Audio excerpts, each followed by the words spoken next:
Steve Mark Schwartz, ESPN. NBA history is littered with stories of superstar teammates who just wound up not getting along and egos took over. What is it about Steph and Clay and Draymond and KD that have allowed this run to continue for 5 years and have you guys so connected and hungry still?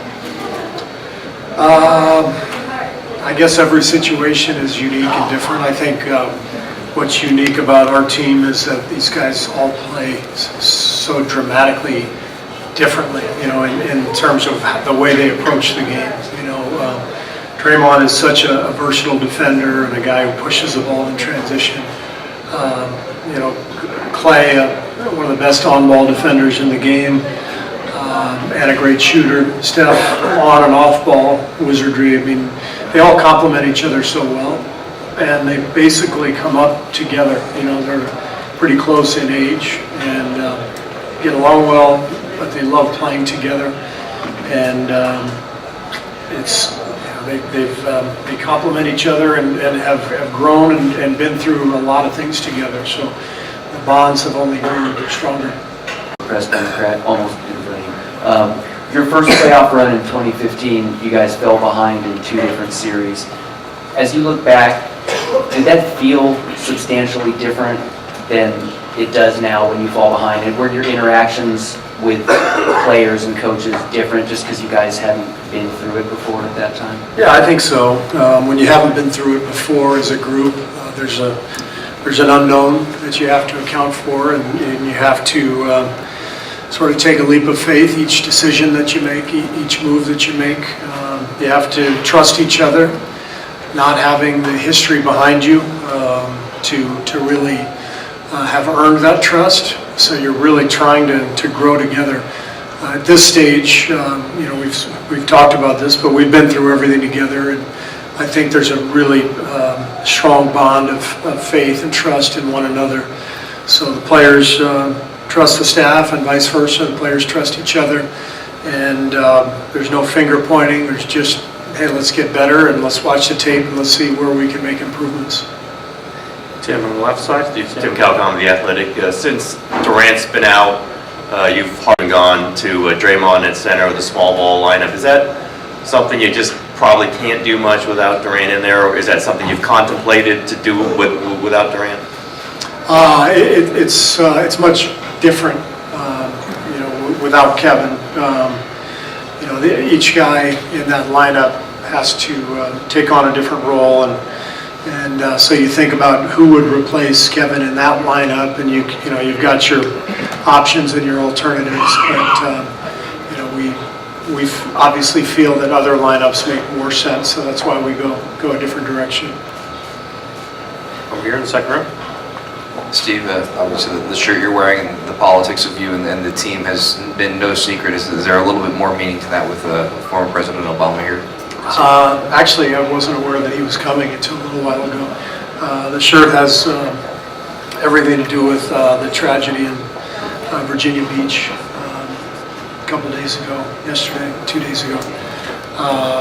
And how devastated so many families are and so many people are. And the shirt's a reminder that the only way we can get out of this mess is to actually vote, and to vote for people who are going to be willing to create some change in our gun laws in our country. So the young generation, the March for Our Lives generation has really inspired me, and so I offer my support to them and to all young people, and hope that we can create a change where we don't all have to walk around scared we're going to get shot in our country. Next question on the right side. Well, the top, yeah. So, how is Andre feeling, and what is your expectations for him this evening? Well, he's been limited in practice the last couple of days, but it's been mostly kind of walk-through stuff anyway. He's going to start, he'll play, and we've just kind of held him out of most of the drill work just to be cautious, but he's ready to go. Given the speed of the game from game one, it was a little hard as he's getting back. I'm wondering your approach with his minutes, as of course the play of pace has been a lot quicker than maybe other matchups that you guys have had. Yeah, it's always tougher for big guys. The game moves faster for them when they return from an injury. It takes a little longer to adjust. But I thought he played well the other night.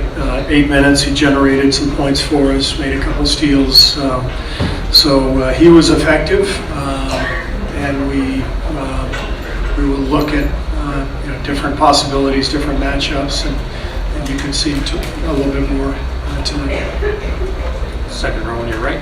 Steve, Ian Whittle from the London Times. I know you're a Liverpool soccer fan and Mo Salah fan especially. I wondered if you saw the game yesterday. I did. I saw the second half. We were practicing during the first half, so I was pleased with the result. And what was your expert analysis of the game? Well, I'm not an expert, so I can't offer an expert analysis, but my novice analysis was it was not a particularly well-played game, but again, the result was the desired one for Liverpool fans. It was it reminded me of our game one. We had 9-10 days off. They had almost 3 weeks off. Everybody on both sides looked a little rusty, and our game one felt that way. When you've been off for a little bit, you lose your edge, and you're just not as sharp. So hopefully tonight will be sharp. Mark McGinniberry, newsroom. I'm expecting to be at the game tonight. What moments stick with you the most? The times you and other members of the team have been able to interact with them in the news? Well, the White House visit for sure after the 15 championship. So that was quite a thrill to visit there and have the whole team there. It's a treat to experience that. Any other questions for Coach? Thanks, thank you.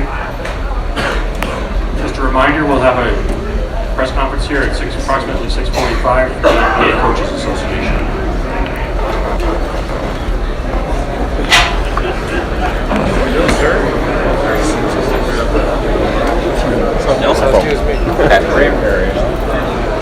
That shirt.